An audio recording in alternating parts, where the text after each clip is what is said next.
Muy buenas noches, El Salvador. Es un gusto darle la bienvenida nuevamente a esta su entrevista 8 en punto.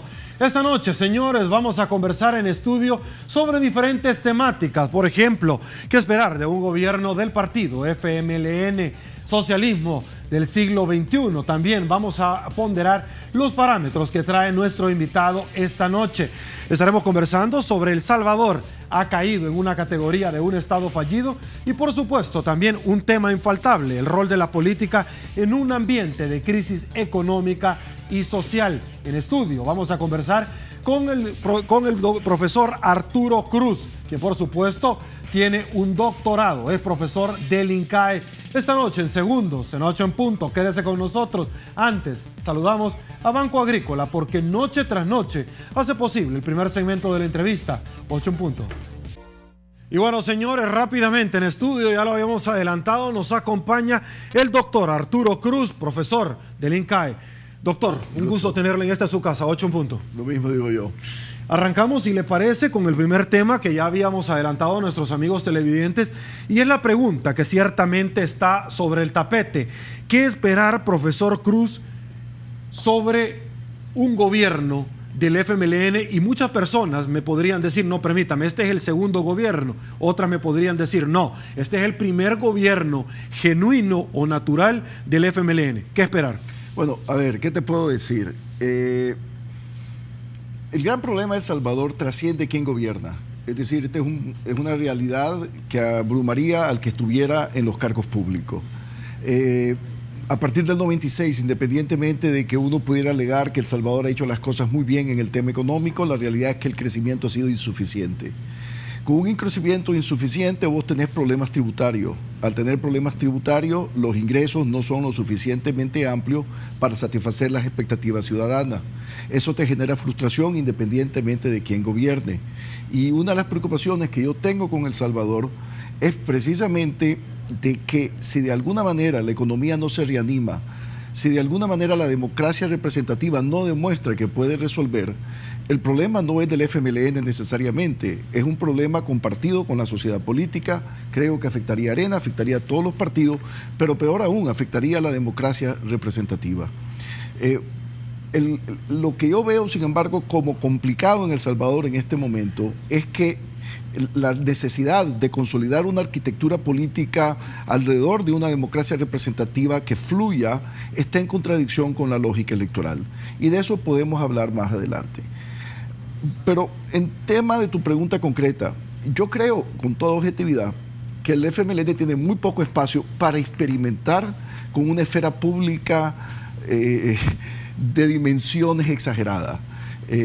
Inclusive, si vos ves la manera en que los países del ALBA, salvo Venezuela, han administrado su macroeconomía, lo han hecho de una manera bastante rigurosa. Podrás decir lo que te parezca del estilo de gobierno, de su forma, del presidente Morales en Bolivia. Sin embargo, tienen varios años consecutivos de tener superávit fiscales, imagínate. Claro, tiene la ventaja de los precios de los commodities. Lo mismo puedes decir del presidente Correa en el Ecuador. La macroeconomía la ha administrado impecablemente. Y en el caso de mi gobierno, Nicaragua, más bien la crítica que le hace la disidencia sandinista al presidente Ortega es de que es un neoliberal. En otras palabras, que administra la macroeconomía con mucho rigor. ¿Qué te quiero decir con eso?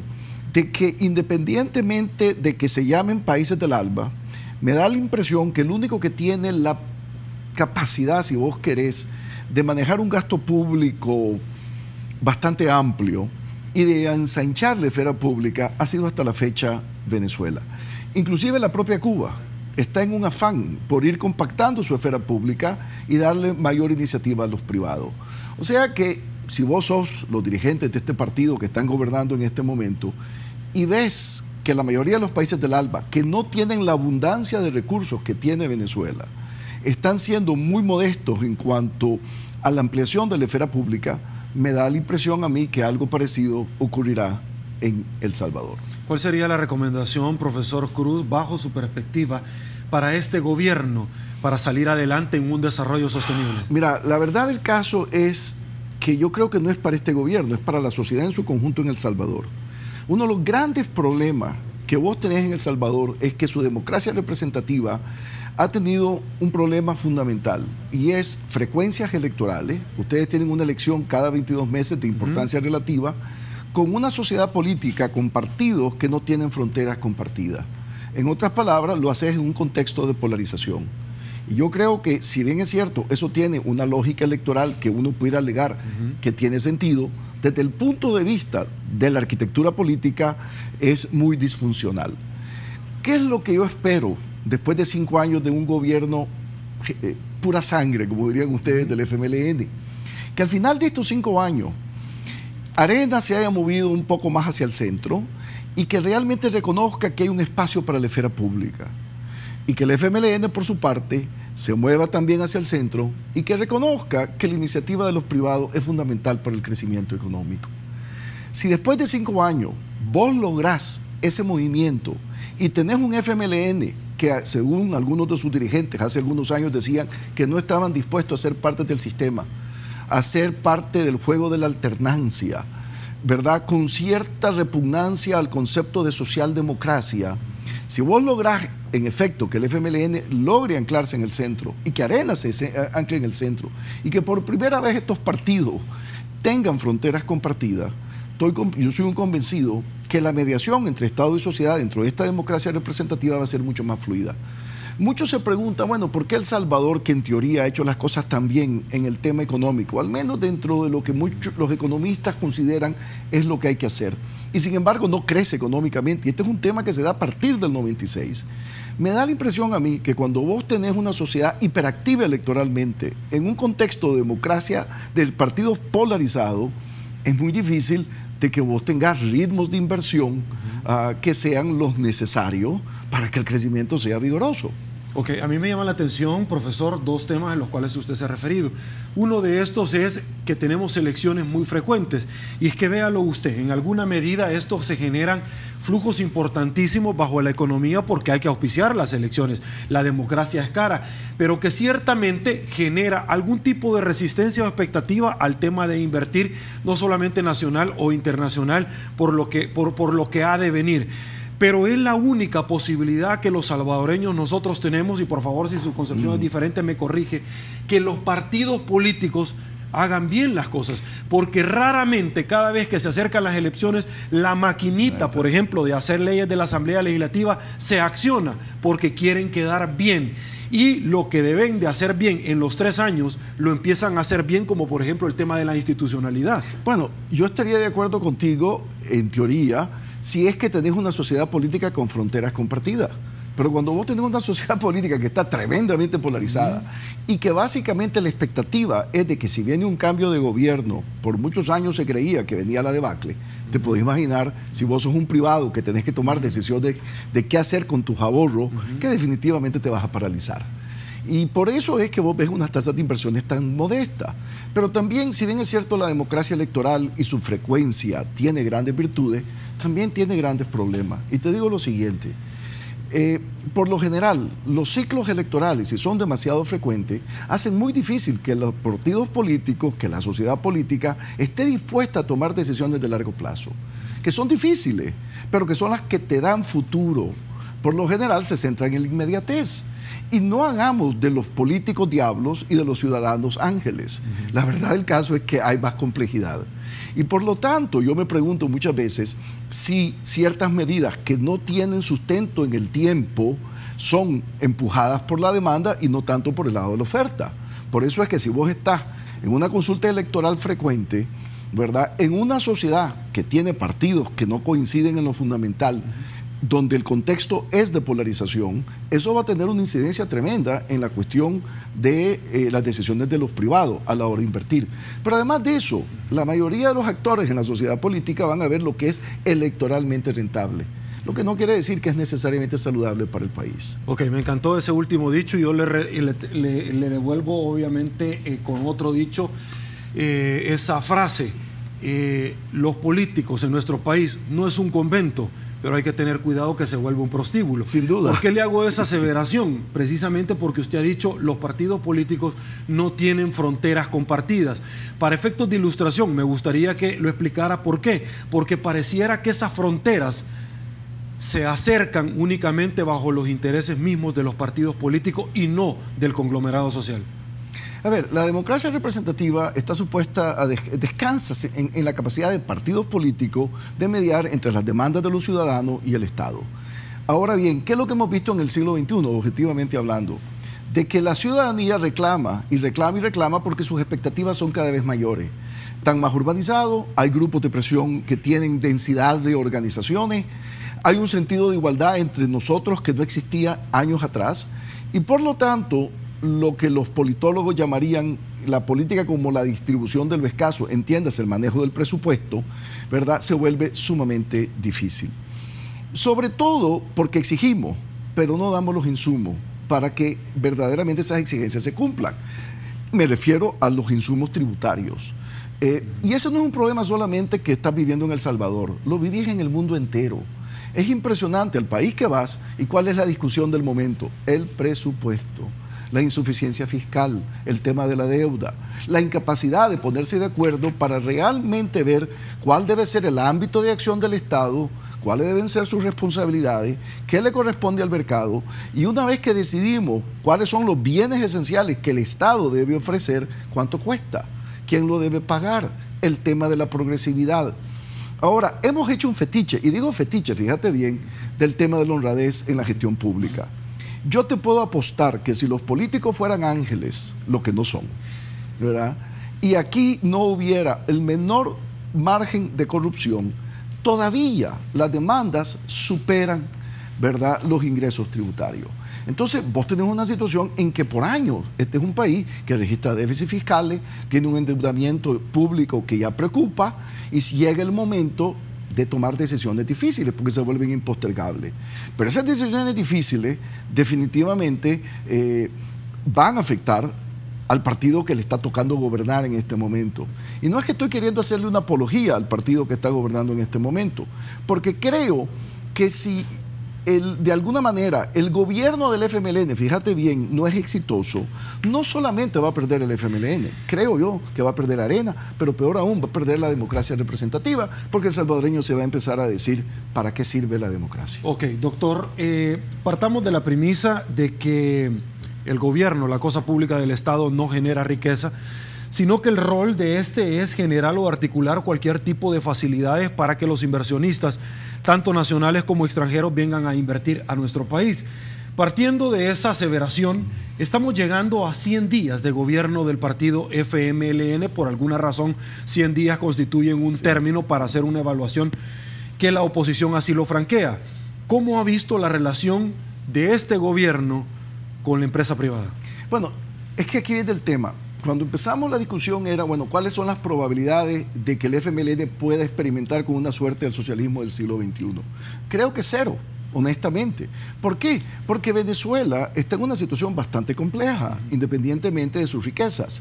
Si vos ves los ingresos petroleros de Venezuela, los netos están en su punto más bajo en los últimos años.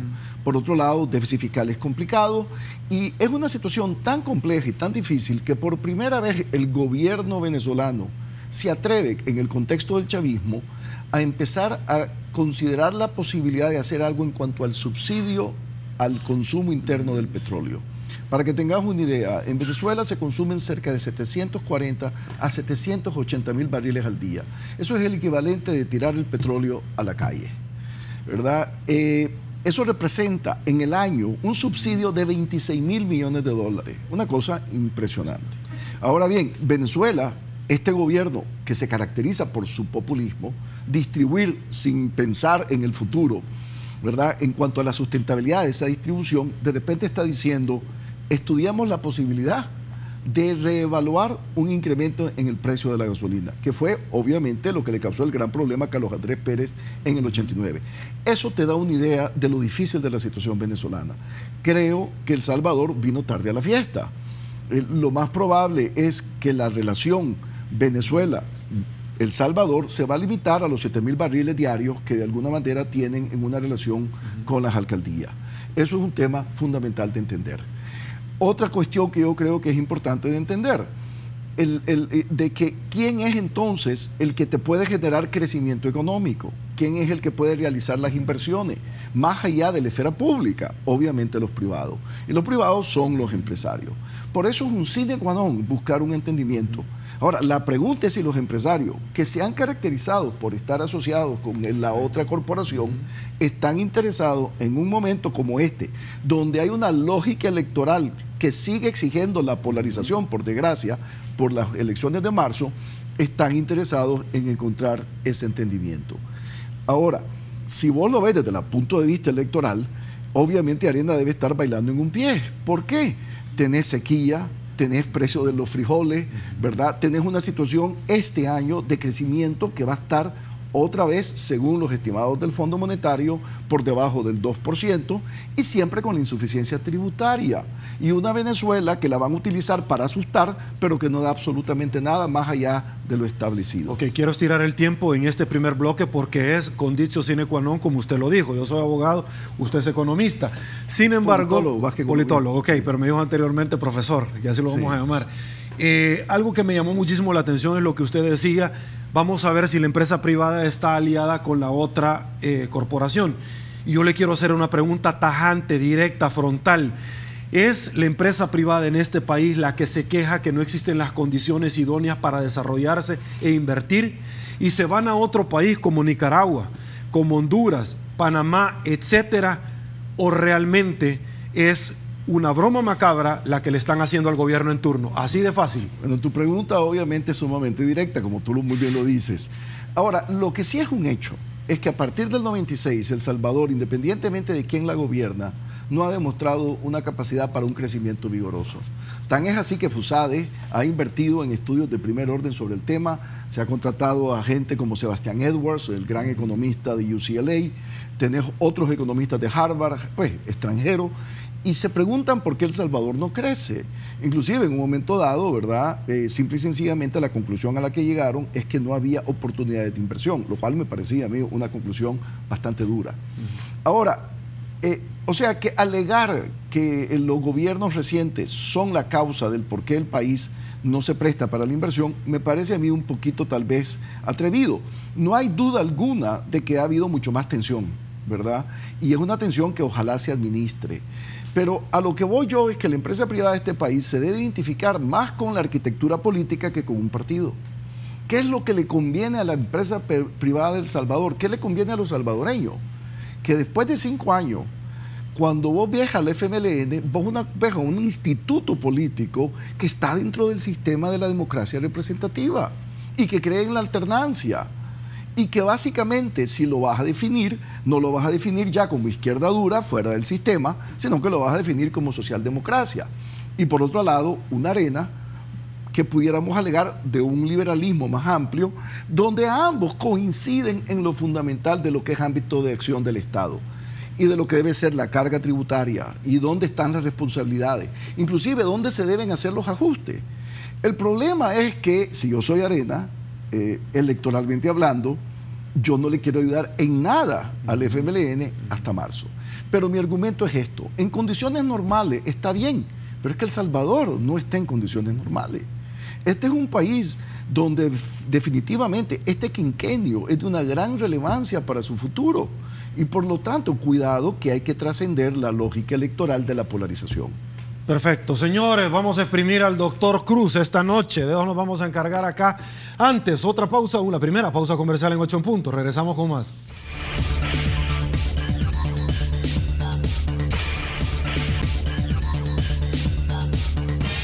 Señores, inmensamente privilegiado de que usted siga en sintonía de 8 en punto. Doctor Cruz, ¿qué significa gobernar en el siglo XXI? Te agradezco la pregunta.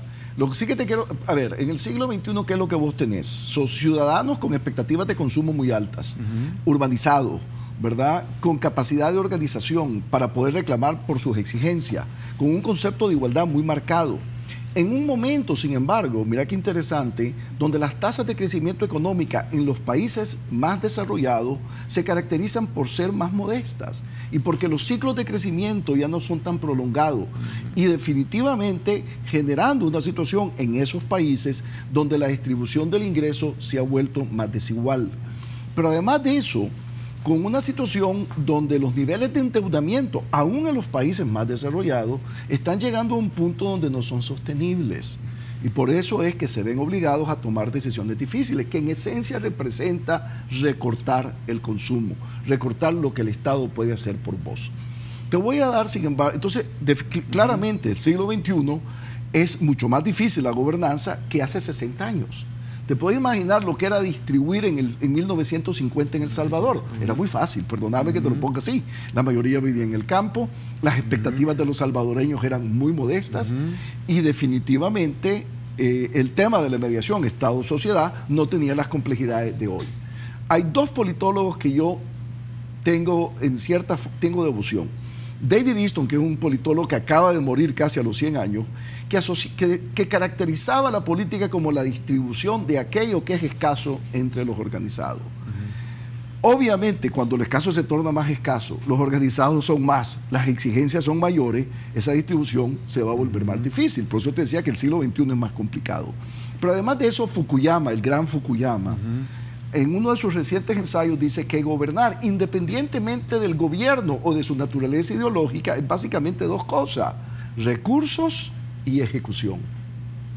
Ahora bien, de ahí mi preocupación con el tema del crecimiento económico.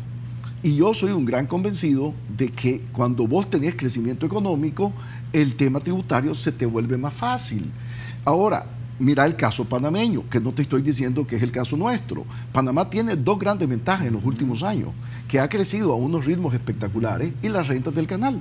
Y aún en el contexto de Panamá, ¿verdad?, las ofertas de la sociedad política, del nuevo presidente, para poderle ganar al candidato de Martinelli a la sociedad, fueron tan grandes que me pregunto si va a haber suficientes recursos para cumplirlas. Entonces, es tan difícil la gobernanza y por eso la importancia del crecimiento. Y yo insisto que la lógica electoral de la polarización en El Salvador es uno de los principales responsables de que el crecimiento salvadoreño haya sido tan modesto. Okay. Yo escuché en algún momento a un economista esbozar esta idea y usted me comenta si es válida en la gobernanza del siglo XXI. El capitalismo es muy bueno para generar riqueza, pero muy malo para distribuirla. A contrario de Sensun, el socialismo es muy bueno para distribuirla, pero es muy mala para crearla. ¿Cierto o falso? A ver, yo creo que el capitalismo es muy bueno no solamente para crear riqueza, pero inclusive, a ver, el tema de la distribución es lo quiero dejar en un paréntesis, pero yo veo que el capitalismo es muy bueno no solamente para generar riqueza, crecimiento, inclusive para sacar a la gente de la pobreza es muy bueno. El gran problema es que aunque la gente sea menos pobre y aunque la gente sea más próspera que sus antepasados, la prosperidad trae desigualdad. Es un corolario. Y la desigualdad en el siglo XXI tiene grandes molestias políticas. Por eso es que los libros que se están ahora leyendo son precisamente los que centran en el tema de la desigualdad, porque cada día somos sociedades más desiguales, pero en gran medida porque no estamos creciendo económicamente. Entonces, yo soy un convencido de que el capitalismo es muy bueno para el crecimiento y para sacar a la gente de la pobreza. Obviamente, prosperidad también equivale a desigualdad. Y por eso es que necesitas necesariamente el Estado. El Estado con todas sus deficiencias, pero lo necesitas para suavizar las desigualdades.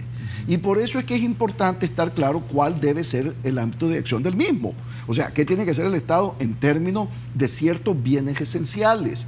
Y por eso es que hay que entender que una cosa es revolución y otra cosa es reforma. La revolución afecta el stock de capital, la reforma afecta el flujo de los ingresos. Y por eso es que la política fiscal es tan importante.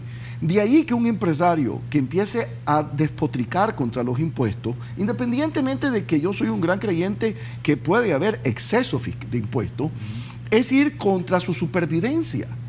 Porque históricamente hablando, la reforma es lo que previene la revolución. Un cambio de arriba a tiempo es mejor que un cambio de abajo que es un terremoto. Pero para eso necesitas manejar el tema de los flujos y de esa manera dejar el stock de la riqueza en manos privadas. Pero por otro lado, ¿verdad?, tener una política fiscal lo suficientemente efectiva para dar una serie de bienes esenciales que suavizan lo que se vuelve inevitable en una economía de mercado que es próspera, la desigualdad. Ok, usted mencionó algo que de verdad que estimula el intelecto, y es cuando hablaba del presidente Martinelli, del canal y de los flujos económicos. Y su renta petrolera. La renta petrolera. Perdón, su renta canalera. Canalera, correcto, que le da muchos réditos. Se generaron muchas expectativas del gobierno del expresidente Mauricio Funes versus la caja chica que se tenía para generar dentro de la hacienda pública y poder llegar a feliz término estas ofertas, y esas exigencias en alguna medida han hipotecado a este gobierno sangre pura del FMLN. Obviamente, independientemente del que le tocara gobernar en este momento, ¿verdad?, las decisiones son difíciles. Te decía anteriormente que la democracia electoral representativa, por sus ciclos y por los incentivos que muchas veces son perversos de posponer decisiones difíciles, sale mucho más fácil acudir a un endeudamiento que decir voy a subir más impuestos, voy a recortar el gasto. Y muchas veces es cuestión de suerte, cómo te va a la hora de gobernar. Ahora, yo creo que ya El Salvador está en un momento en que las decisiones difíciles son impostergables. ¿Qué vas a hacer, por ejemplo, con el tema de las pensiones? Porque representan, según los números que me han dado colegas míos aquí en El Salvador, 2 puntos al PIB de déficit fiscal. Imagínate que empecés con ese piso. Entonces, bien, llega un momento en que tenés que pensar, bueno, más contribuciones, menos pensiones, más tiempo para retirarte. Bueno, ¿quién va a tomar esa decisión? Las transferencias del gobierno central a la Asamblea, a la Corte Suprema, a las municipalidades, tal vez se tendrán que ver reducidas. Hay que empezar a tomar en cuenta la idea, que a nadie le gusta, ¿verdad?, del impuesto a la propiedad. ¿Por qué? Porque si le estás reduciendo por el lado del gobierno central las transferencias a las alcaldías, tenés que compensar de alguna manera y el sector privado tendría que tomar eso en cuenta. En otras palabras, todo lo que te estoy diciendo políticamente es muy difícil. Una autocracia o una institucionalidad autoritaria puede tomar decisiones difíciles porque no tiene que consultar. Yo estoy clarísimo de que obviamente no es mi manera deseable de gobernar.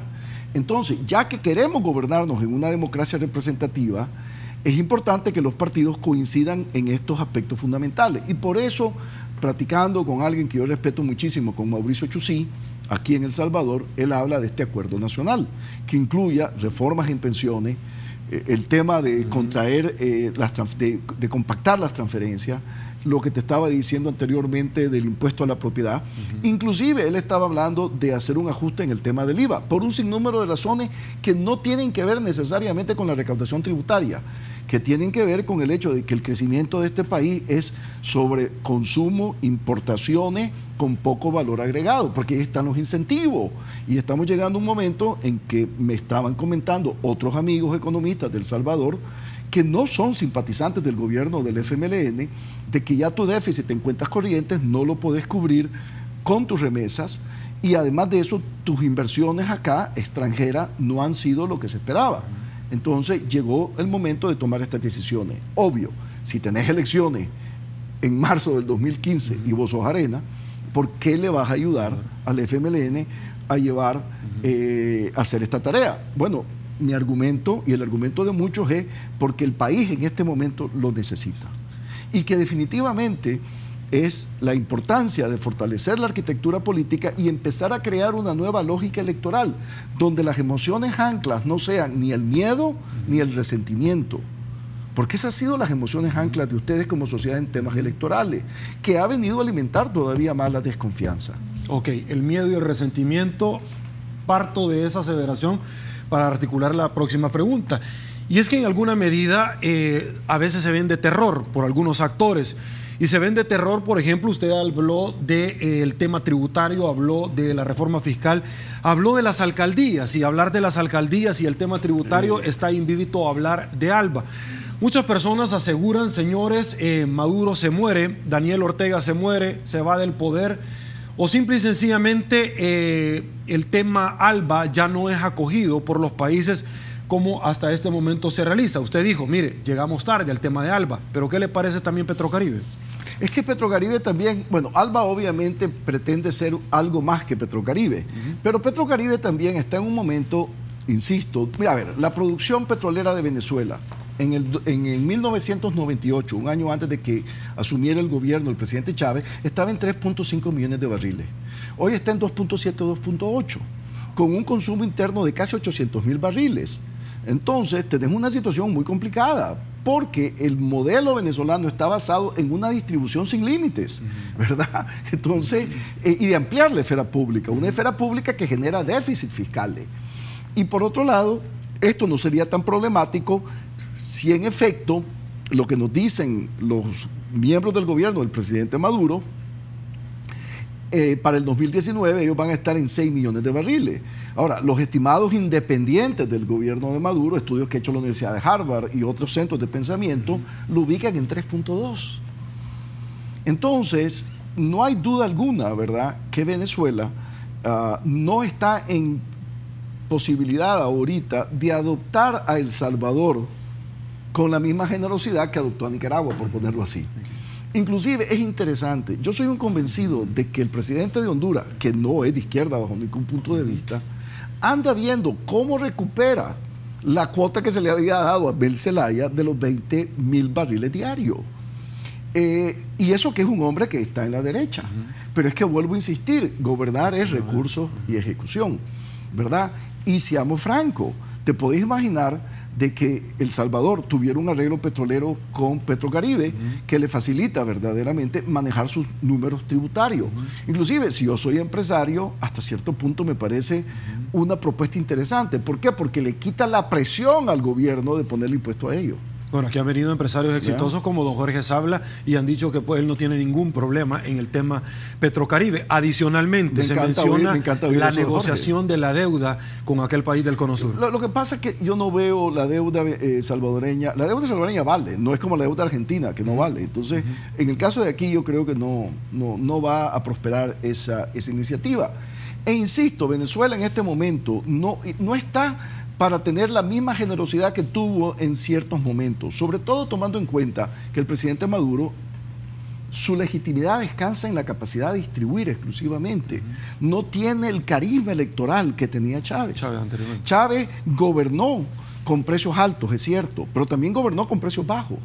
Y de alguna manera su carisma electoral tenía una fuerza tan grande que le permitía en ocasiones compensar situaciones difíciles desde el punto de vista de flujos tributarios. Ahora bien, el arreglo con China tiene sus ventajas, pero también y sus desventajas, pero creo que tiene más ventajas. Y en ese contexto, cuando los ingresos petroleros no han estado a la altura de las exigencias de la distribución, la línea de crédito chino ha ayudado muchísimo. Ok, en el caso hipotético, y así lo vamos a manejar, que el día de mañana ganara la oposición en Venezuela y que el señor Capriles subiera o la señora Machado, que cualquier cosa puede suceder y que le hemos tenido ciertamente acá en esta tribuna de entrevistas, a la última. El tema de Alba Petróleos o Petrocaribe es un niño que ya camina solo en nuestros países. No, es una gran pregunta. Yo honestamente creo, y yo desde el primer momento simpaticé con la idea de que Nicaragua tenía que acudir a la cooperación venezolana. Simple y sencillamente, como país no éramos viables. No teníamos capacidad de administrarlo inmediato y teníamos que tener una capacidad de administrarlo inmediato y a la misma vez tener futuro. Ahora bien, ¿qué creo yo que ha sido? Desde un principio yo vi Petrocaribe como un mientras tanto. Mientras creamos condiciones de crecimiento propio, independientemente de esos flujos petroleros. Ahora, mientras lo tengamos, aprovechémoslo, pero estemos conscientes de que en algún momento esa muleta no la vamos a tener. Pero es posible un mientras tanto y le planteo una hasta familia... ahora es que hasta ahora ponerlo así. A ver, ¿cuál es la ventaja que tiene por lo menos Nicaragua en su esquema con Petrocaribe? Primero, la cooperación es muy modesta, no es como la cubana, que estás hablando, dependiendo del estimado, de 82.000, 120.000 barriles. La manera en que Cuba paga es muy peculiar, nosotros pagamos. Con ventajas, pero pagamos, contribuimos al flujo de caja de PDVSA y la deuda se cumple. Y definitivamente, lo más temprano que yo veo al gobierno de Maduro perdiendo su espacio es con el revocatorio. Y el revocatorio todavía tiene un camino complejo que recorrer. Entonces, por lo menos yo diría que en el arreglo petrolero Nicaragua tiene 2014, 2015 y 2016. En gran medida porque no es mucho, 26, 30 mil barriles al día, y por otro lado porque hemos contribuido a su flujo de caja.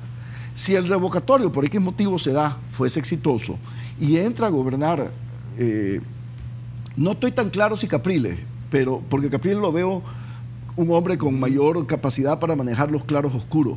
Pero si llegara a entrar Corina Machado, yo creo que esa cooperación sí se terminaría. Perfecto. Señores, otra pausa en 8 en punto. Quédese con nosotros, regresamos con más.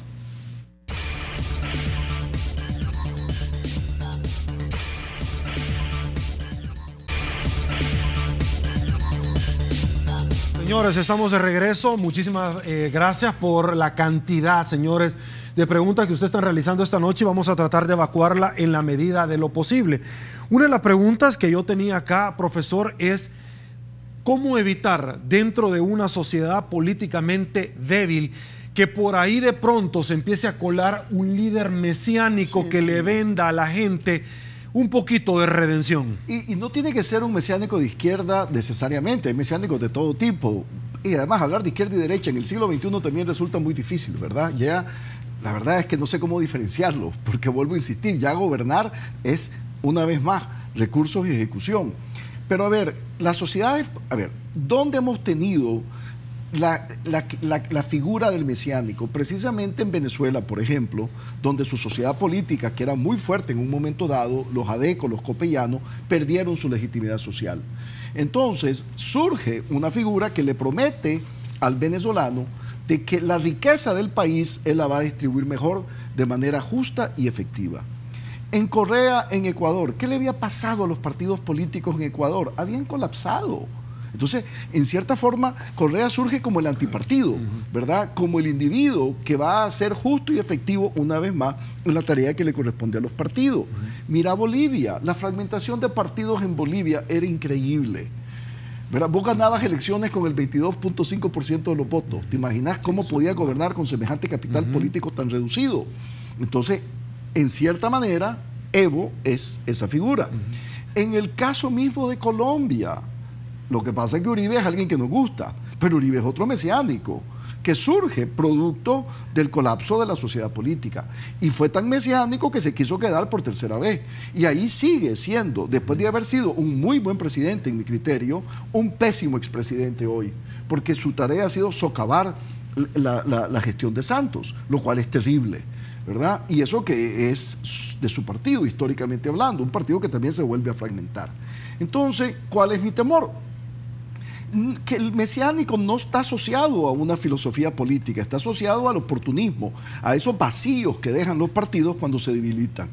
¿Qué es lo que yo he venido diciendo en El Salvador por años? Y yo me he dado cuenta que yo he estado más afanado con la arquitectura política que con la lógica electoral, aunque cuando yo venía aquí, los que me contrataban pensaban más en la lógica electoral. Y yo con los años me percaté que yo me equivoqué, porque yo venía pensando en arquitectura y los otros estaban en lo que tenían que estar, que es cómo ganar elecciones. Pero ¿qué te quiero decir con eso? Necesitas entonces estos partidos con la suficiente representatividad, la suficiente fuerza para precisamente ser los mediadores efectivos. De ahí que yo quiero una Arena fuerte. Yo soy un creyente de que Arena es una corporación política que le ayuda a El Salvador, pero también quiero ver un FMLN con la suficiente fuerza para tener una suerte de paridad competitiva con Arena y ver a ambos partidos, vuelvo a insistir, con intereses compartidos y no con esta polarización que al final los va a perjudicar a los dos. Porque esa idea de creer que si yo devalúo al FMLN año tras año en los próximos años y que el salvadoreño va a aprender esa lección de que la izquierda no sabe y no debe gobernar, se están equivocando, van a perder todo. Y precisamente surge el mesiánico, un mesiánico excéntrico, un mesiánico simpático, pero que después de todo pretende entonces decir: yo lo voy a representar a usted, salvadoreño, porque estos partidos no han podido hacer absolutamente nada por sacar el país adelante. Deja la inversa el efecto, lo está ponderando, es decir, lo está victimizando si sigue con ese desgaste o pretende Arena hacia el FMLN con la política de miedo. Yo creo que lo que va a pasar es que entonces el país no va a caminar. Y entonces, al no caminar el país, la arquitectura política que descansa en esa democracia representativa, con partidos fuertes que puedan mediar con un mínimo de coincidencia entre ciudadanos y Estado, se pierde. Y entonces, vuelvo a insistir, mira lo que yo veo en el contexto de los años que yo, de El Salvador. Yo con frecuencia venía y yo miraba de que la idea era, hagámoslo económico, pero nunca le dieron relevancia a la arquitectura política. Nunca, porque creían que haciéndolo económico, que la sociedad salvadoreña con una economía exitosa se iba a derechizar, por usar esa expresión. Y avanzaban en la reforma neoliberal a una velocidad impresionante, independientemente de que muchas veces no estudiaban necesariamente bien las consecuencias de esas decisiones. Y ya ves, el FMLN en estas elecciones sacó 1,5 millones de votos, prácticamente. ¿Quién te iba a decir? O sea, Arena otro 1,5 millones. Cosa que también, si vos sos FMLN, deberías reconocer de que la sociedad salvadoreña no está entusiasmada, una gran parte, con experimentos estatistas.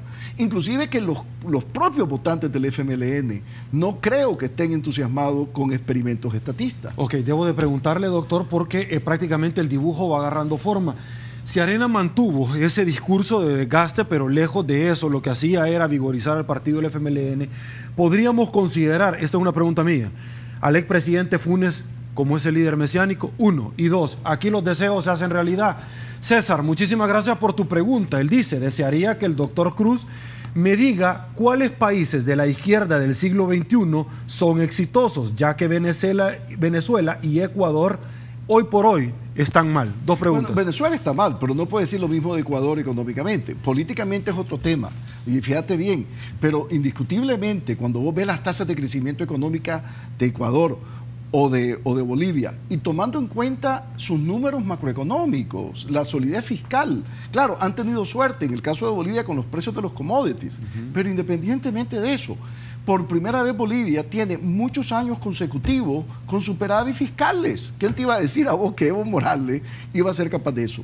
En el caso de Nicaragua, y obviamente hay que matizar lo que te voy a decir, tenemos 3 años consecutivos con tasas de crecimiento de cerca del 5%, con flujos de inversión extranjera directa que no solamente como proporción del PIB son altos, sino que en dólares absolutos. Ahora, obviamente el rezago en Nicaragua es tan grande de que la tarea es muy grande hacia adelante. Y no estoy diciendo que el modo de gobierno nuestro es el óptimo, ni mucho menos, pero te estoy dando ese dato de que desde el punto de vista de crecimiento y flujos de inversión, estos gobiernos han sido relativamente exitosos. Ok. Guillermo Mata, ayer en la presentación del informe del PNUD, se mencionó que para tener crecimiento hay que duplicar la carga tributaria. Sí. Yo le hago otra pregunta más extensiva. ¿Qué países en el mundo han salido de este hoyo por aumentar los impuestos? Bueno, Estados Unidos, ¿verdad? Para empezar, pero pudiéramos volver a ese punto. Estados Unidos es el que inventa el impuesto sobre la renta, el Progressive Income Tax, ¿y sabe con quién? Con un republicano, a principios del siglo XX. Pero bien, el punto es que yo no estoy diciendo, mira, la otra cosa del Salvador que complica las cosas es que tu carga tributaria ya es alta. O sea, 16% del PIB por el lado de los ingresos tributarios y 2% por el lado de las pensiones. Entonces estás hablando de 18%. Y si es cierto lo que especulan algunos economistas, que tu Producto Interno Bruto está sobrevaluado en 20%, entonces tu carga tributaria está elevada. Por el tema de las pensiones. ¿Verdad? Es decir, tenés el tema de las pensiones. Entonces, lo que voy es que yo no estoy, yo estoy consciente que este es un país que no tiene opciones fáciles, sobre todo porque tenés una carga tributaria que ya la podés considerar más que aceptable. Ok, doctor, rápidamente, por efectos de tiempo, quiero pasar al otro tema que yo lo había anunciado, y es si en efecto El Salvador cae en la categoría de Estado fallido. A ver, bueno, hay una serie de indicadores para ser Estado fallido, pero el indicador fundamental es que el aparato coercitivo institucional no ejerce control sobre su territorio nacional y que tiene otros órganos armados que compiten en esos espacios. Entonces pierde el monopolio. Colombia en un momento dado tenía un elemento muy marcado de Estado fallido. Por eso es que Uribe, y hay que reconocer lo que lo hizo con mucha inteligencia, va a enfatizar la importancia de fortalecer el aparato coercitivo. Y lo lleva a tener casi 500.000 de individuos, de alguna manera, asociados al aparato coercitivo institucional. ¿Para qué? Para que tuvieran presencia en todo el territorio ¿Cuál fue nacional. la figura paralela? ¿Las FARC? Bueno, la FARC era la que estaba compitiendo por esos espacios. Pero ¿por qué la FARC surge también en Colombia y dura tanto tiempo? Porque el Estado colombiano no tenía presencia. Y cuando vos no tenés presencia como Estado y dejás espacio vacío, surgen esa fuerza. Entonces, ¿qué es lo que hace Uribe? Fortalece el aparato coercitivo y lo distribuye en la nación. De tal manera en que no había ningún espacio en Colombia donde de alguna manera el Estado no estuviera representado. Ahora bien, yo no estoy tan seguro. Yo veo más elementos de Estado fallido, para serte franco, en Honduras que en El Salvador. En Honduras que en El Salvador. En El Salvador. ¿Cuál sería la diferencia conceptual de ambos países? Porque yo veo que en Honduras hay espacios ya donde el Estado es inconsecuente, no tiene relevancia, y que básicamente son los puntos de tránsito de drogas. Ahora, vos pudieras alegar que aquí hay espacios también donde la policía no se atreve a entrar, pero no con tanto dramatismo, ¿verdad? Como es el caso de Honduras. Ahora, en alguna medida han señalado acá, profesor, de que el tema del narcotráfico no se acentúa tanto como en otros países donde vemos masacre, porque ciertamente quieren navegar con bandera blanca para no pasar o pasar desapercibidos, porque no tienen en nuestro país como corredor mayor trascendencia para realizar o dejarse sentir. O sea que la logística de El Salvador es inconsecuente para trasladar, no sé, no te pudiera decir. Lo que sí te puedo decir es de que al menos yo no veo esa situación tan delicada como vos la ves en Honduras. Pero volviendo al tema fiscal, porque yo creo que es el tema con el que El Salvador va a vivir los próximos años, ¿verdad? Eso es inevitable. Mira Costa Rica. Costa Rica es una democracia consolidada que está por volverse una suerte de pluralismo débil, donde nadie es capaz de tomar decisiones. Los partidos han perdido su relevancia, no hay partidos ancla, hay una fragmentación parlamentaria impresionante. El déficit fiscal ya está en 6 puntos del producto. 6 puntos, o sea que hace ver a El Salvador fiscalmente responsable, ¿verdad? Y no tienen la capacidad de tomar las decisiones que se requieren, por un lado, para cortar el gasto y por otro lado, para aumentar un poco la carga tributaria. Ahora, según datos de la CEPAL, Costa Rica tiene un desarrollo de 7.4. No, el crecimiento va a ser mucho más modesto. Este año va a ser, o sea, las tasas de crecimiento costarricense son mucho más modestas que las que fueron en los primeros años de Óscar Arias, en su segunda presidencia. ¿Qué es el tema? Si vos ves el crecimiento, en todas partes está siendo muy modesto. De eso están escribiendo ahora los grandes economistas como Somers, como Krugman, hablando de que los ciclos de crecimiento de cara al futuro van a ser más modestos. La propia China, ya no estás hablando de los crecimientos de otrora. Ahora, la gran pregunta es cuál va a ser el nuevo patrón de crecimiento en China, que va a tener consecuencias en Sudamérica tremendas, porque los precios de los commodities se han elevado por China. Perfecto, vamos a otra pausa, volvemos, señores.